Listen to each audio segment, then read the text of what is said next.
there's also been things in living that I've wanted to do that if I had that same lot of doctors that I had back in 1993, they would have told me I couldn't do it. Yep.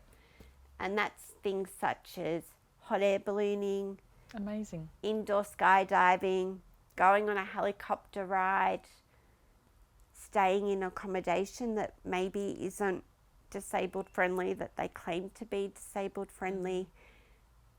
And I've had to think quick about some of those circumstances and how I go about it. But in saying that, I found that there are ways. Yep. And often as a stroke survivor, I'm looked up to because I have lived so long post-stroke, and people weren't able to tell my parents back then what my life was going to be like. They said I'd be a vegetable. Yep. So with the speech I now have, I will ring companies. For example, with hot air ballooning, you have to climb over a basket to get into it. Yep. Obviously, with mobility issues, that's hard. Yep. Or impossible. Absolutely. Yep. So I rang Global Ballooning Australia.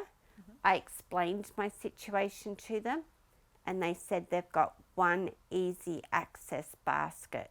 Yep. Now, this basket has a door. Now, depending on the wind, they'll open that door. Yep. And the person with the mobility issue can get in, and they will have a seat on a chair, but the chair's high enough that you can still see out over the basket. Which is brilliant. I was really fortunate to give that a go. Yep. And what a magic sight.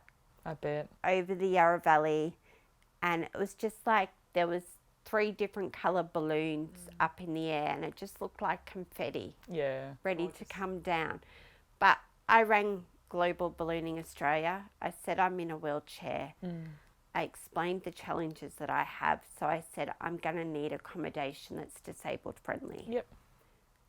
I'm going to need that easy access basket. Yep.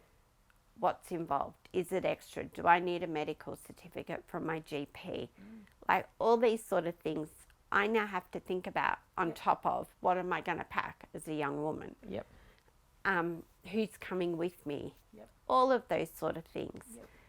So I was really lucky, and I talk about it all the time, and I still feel like a little kid in a candy store when I think of it. Yep. And I think, Brooke, what you've mentioned is really powerful. It's that ability to advocate for what you need and not accepting the fact that people say it's too hard. And perhaps if you've encountered companies who haven't had accessible considerations, challenging them on that and giving them an opportunity to meet the needs of people who wish to use the service.